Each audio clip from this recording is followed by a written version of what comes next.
करना है कि भारत माता के चित्र पर पुष्पार्पण करके, क्योंकि संघ आज एक शक्ति के रूप में इस देश में उपस्थित है, ऐसा अनुभव सारी दुनिया को होता है। स्वाभाविक उसकी चर्चा चलती है। मेरा उद्देश्य आपको कन्विंस करने का नहीं है। कन्विंस होना नहीं होना आपका अधिकार है। जो है सो मैं बताऊंगा। आपके प्रश्नों के उत्तर जितनी मेरी जानकारी है उसके आधार पर मैं दूंगा। आगे उसमें शोध करना, संशोधन करना, ये सब आप कर सकते हैं, आपका अधिकार है।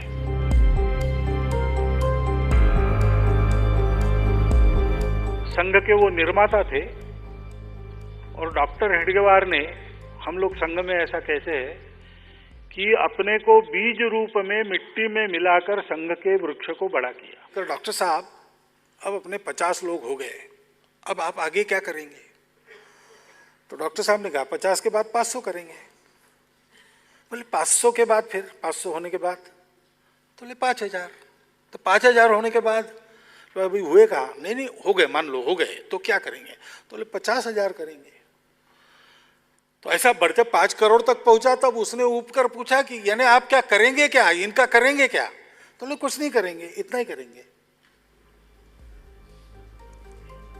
डॉक्टर साहब ने कहा कि संपूर्ण हिंदू समाज को हमको संगठित करना है, उसमें अपना अलग संगठन नहीं खड़ा करना है, सबको संगठित करना है। ये हिंदुत्व हम सबको जोड़ता है, ये विचार उन्होंने किया। समाज को पहले ठीक करो, समाज को जोड़ो। We have to deserve it, we have to be a deserving society. समाज में अनुशासन है क्या? अनुशासित समाज वैभव को प्राप्त करता है। स्वतंत्र देश के हम नागरिकों में सिविक सेंस है क्या? देश के लिए रोज मरना नहीं पड़ता, देश के लिए जीना पड़ता है रोज।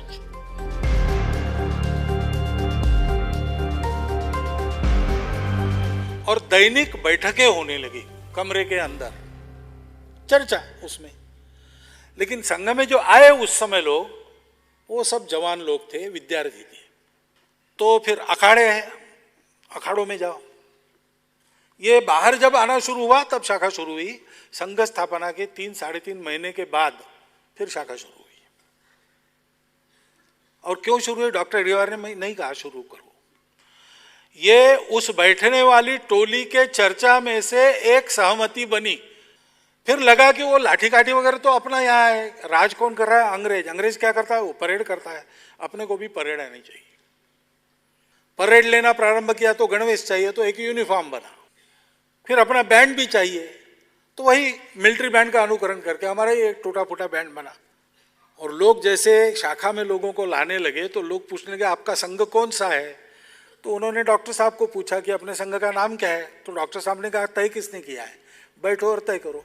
बैठक हुई, 16 लोग आए, 3 नाम प्रस्तावित किए गए, चर्चा हुई, मतदान हुआ और बहुमत से पारित हुआ राष्ट्रीय स्वयंसेवक संघ। भगवा ध्वज गुरु क्यों? क्योंकि अपनी तब से आज तक की परंपरा का वो चिन्ह है। इसका फ्लैग कमेटी ने जो रिपोर्ट दिया वो तो यही दिया कि सर्वत्र सुपरिचित सुप्रतिष्ठित भगवा झंडा हो। बाद में उसमें परिवर्तन हुआ, तिरंगा ध्वज आ गया, वो हमारा राष्ट्र ध्वज है, उसका भी पूर्ण सम्मान रखते ही है। कि हमको थोड़ा मार्च महीने के बाद जुलाई महीने तक खर्चा चलाने में थोड़ी तंगी आ जाती है। संघ का काम चलाने के लिए एक पाई भी बाहर से हम लेते नहीं। किसी ने लाकर दी तो हम लौटा देते हैं। और इसलिए कोई आसमानी आपत्ति आ जाए, जैसे केरल में आ गई, संघ का स्वयंसेवक सबसे पहले पहुंचता है। हम फेसलेस बनते हैं क्योंकि ये भी अहंकार न रहे कि मैंने किया है। उसकी कुछ कठिनाइयां भी आती है हमको, लेकिन हमने एक विशिष्ट प्रकार का व्यक्ति समाज में बने, इसके लिए ये काम शुरू किया। और हमको कुछ नहीं चाहिए। सत्ता में कौन बैठेगा, देश किस नीति का स्वीकार करेगा, समाज के लोग तय करेंगे। हमको चिंता केवल इतनी है कि ऐसा एक आचरण बने समाज का। हमारा एक प्रचार विभाग 1980 के दशक में बनाया, वो अब चल रहा है, लेकिन प्रसिद्धि परांगमुख, यानी मैं मेरी प्रसिद्धि नहीं चाहता, मैं कार्य की प्रसिद्धि जरूर चाहता हूं। और आगे हम जो करने वाले हैं उसकी प्रसिद्धि हम नहीं करते, जो किया है उसकी जानकारी के रूप में प्रसिद्धि करते हैं।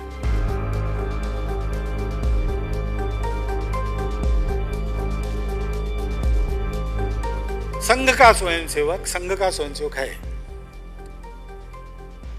वो अपने बाकी जीवन में क्या करे, कौन सा सार्वजनिक कार्य करे, वो सोचे, वो जब चाहता है वो करे।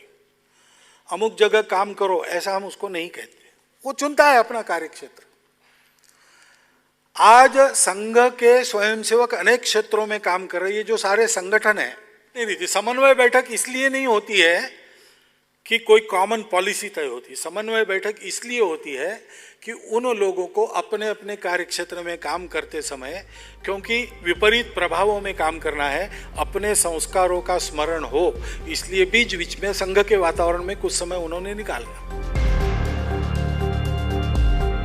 संपूर्ण हिंदू समाज को संगठित करते समय महिलाओं का क्या?